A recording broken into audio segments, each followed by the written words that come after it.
All right, we're gonna get straight into this card, man. This card was lit. I enjoyed it. It was one of the greatest cards I've seen in a very long time. I think definitely probably the greatest card of the year for sure. But guys, before I get into the card, make sure you guys subscribe to the channel. We are literally close to 500 subscribers. I need you guys to show me some love and some support. It'll be much, much appreciated. So listen, we're gonna get straight into it.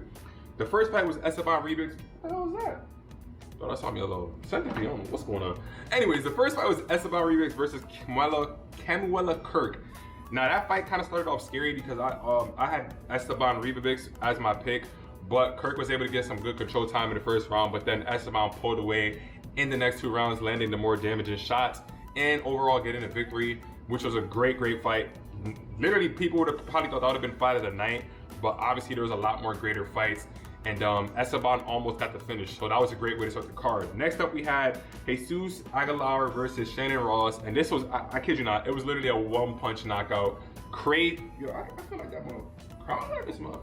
Anyways, that was literally a crazy fight. Jesus got the one-punch KO. I also picked him to win the fight. I even said it, even though he didn't have a knockout, hold on, cause this got me. Even though he never had a knockout in his career, he still was gonna be live for the knockout because Shannon Ross's chin was just so weak. And yeah, it ended up being a one-punch KO, insane. So I was 2 for 2 for picks right there. Then we had Cameron Simon versus Terrence Mitchell. Obviously, it was just a you know, a competitive level kind of thing. Like Terrence Mitchell had never seen that type of competition, and it was a short notice fight. So Cameron Simon just pretty much ran through him, won the grappling exchanges, and wait, did he get a kill? Was it a kill? Yeah, it was just TKO the punches, but he was pretty much just winning all the grappling exchanges, so it pretty much was nothing else from that fight.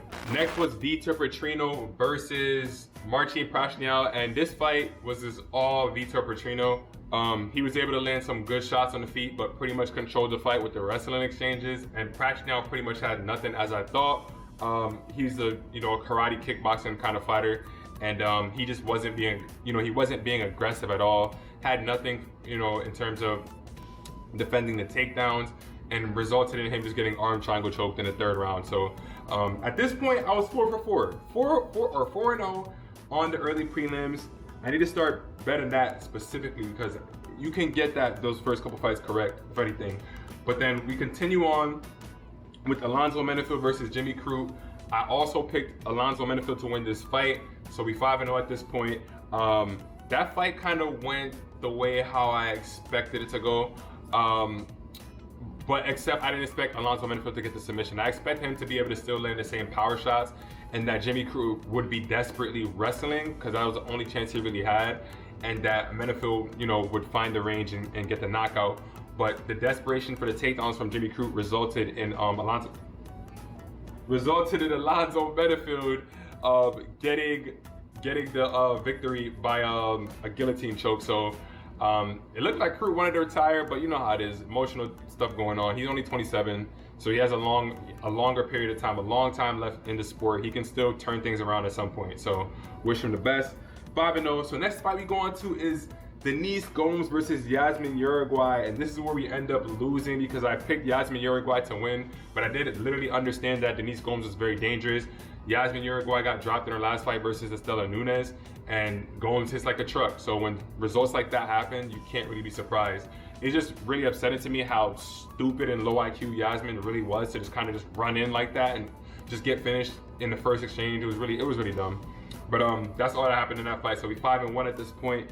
Next up was Tatu Retire versus Edgar, I think it's Edgar Chavez.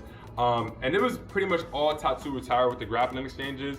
Edgar had a few instances where he was able to almost finish a guillotine choke, and even at the ending of the fight, he almost finished a guillotine choke. So a little bit of danger there for Tatu Retire. He needs to patch that up, but the fight was pretty much easy for him. So at this point, 6-1.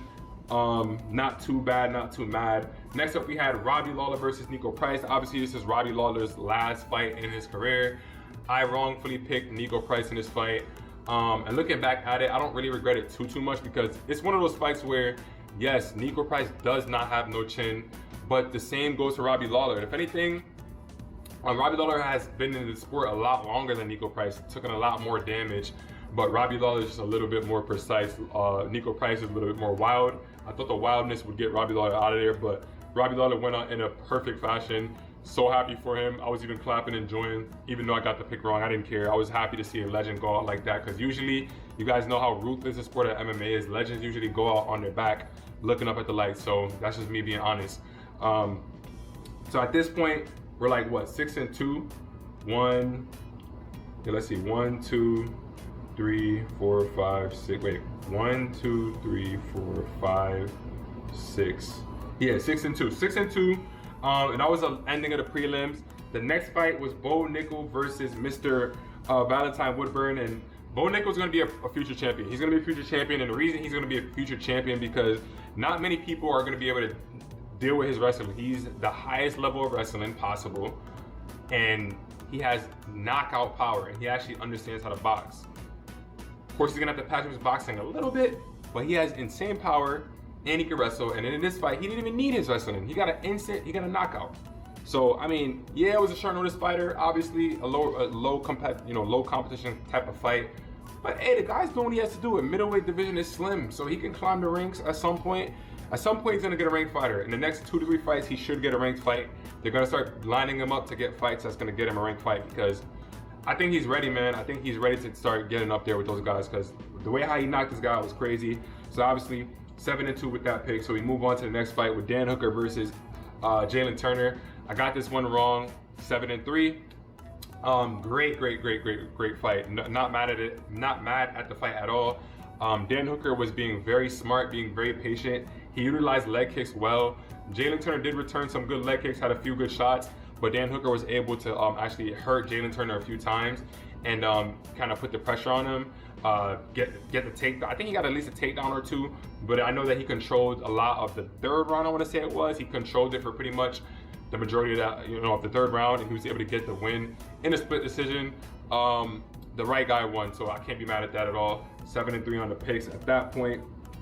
Next up, we had Dricus Du Plessis versus Robert Whittaker, man. And I said it. If you guys did not watch my picks video, you guys can just watch my picks video. I literally said it in my picks video.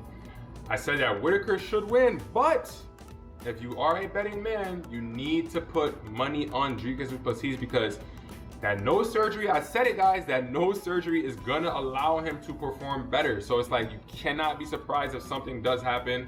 Whittaker has been hit multiple times in his career. He's been through some wars. So you can't be shocked if Dricus Du Plessis was gonna be able to catch him. And that's exactly what happened. Dricus Du Plessis even got a takedown on Whittaker. So it is what it is. I think Whittaker's still the 3rd greatest middleweight of all time. His resume's there. He's beaten pretty much everybody they put in front of him outside of Izzy at middleweight.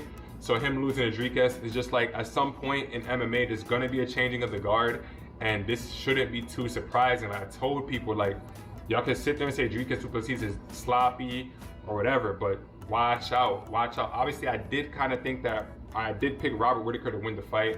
So I think at that point we're like 7-4, whatever, who cares at this point. But co-main event, Alexander Pantoja versus Brandon Moreno. If you guys haven't watched my previous video where I talked about that whole scenery, just watch it and you guys know what I'm talking about. But Pantoja clearly won this fight. He won 4 rounds, 1, 3, 4, and 5. And a stupid judge actually had the audacity to score the fight 49-46 for Brandon Moreno. I mean, I think we're gonna have to do this every single week. Boxing is more corrupt, so they're gonna do that anyways. But in MMA, it's becoming like, I think it's becoming like a natural thing now to just be corrupt. It's just that not as many robberies happen, but robberies do happen, but not compared to boxing. It's like, if Pantoja would have lost this fight, I would have lost all hope for MMA. I swear to God, like, I'm not even joking around, because a guy can't go out there and win four rounds and then still lose a fight. Like, it would actually be criminal-like. So the fight was very entertaining, but Pantoja's wrestling was the difference in the fight. He actually also dropped Brandon Moreno. He was actually able to control him, control his back, get some control time on top. So that pretty much separated the entire fight. The only good round that Moreno had was the 2nd round, and that was it. So Moreno's reign is over. He's a great champion, great fighter, great guy. I'm sure he'll be back at some capacity, but I don't think versus Pantoja, because Pantoja's now 3-0 versus Moreno. So that's how it's gonna go. But on to the literal main event, and it was just pure domination. I picked Volk to win, obviously. If you didn't pick Volk, you're kind of crazy. Pure domination. This was gonna be obvious, and the reason why I say this was an obvious pick is because if Yair has not faced a wrestler like Frankie Edgar since, right? But still, he got taken on 3 times by Max Holloway.